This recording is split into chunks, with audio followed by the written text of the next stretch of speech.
I've been obsessed with heart since I was a child, and my urge to kill has only grown stronger. My father sent me to medical school for that very reason, so I could satisfy my perverse curiosity by dissecting corpses.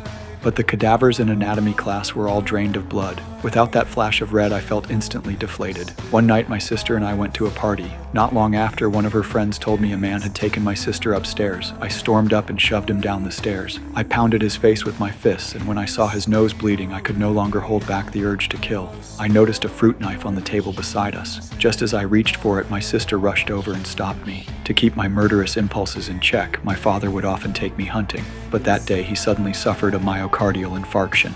I lifted him up and ran to the hospital. Because we got him there in time, he wasn't in immediate danger. Yet strangely, although the nurse gave him his injections on schedule every day, his condition didn't improve. In fact, he seemed to get worse.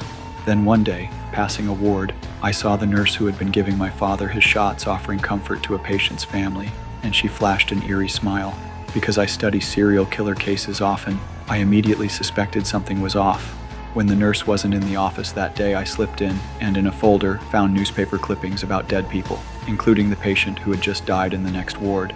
I took the vial the nurse had been injecting into my father to the school lab for testing. A short time later, the results came back. The potassium nitrate level was dangerously high. My teacher told me that a single small injection at that concentration might not be harmful, but repeated injections over several days could be fatal, and that forensic tests after death often wouldn't detect potassium nitrate as the cause. Everything suddenly clicked. The nurse was a hidden serial killer. That day, just as the nurse was about to give my father another injection. Wait.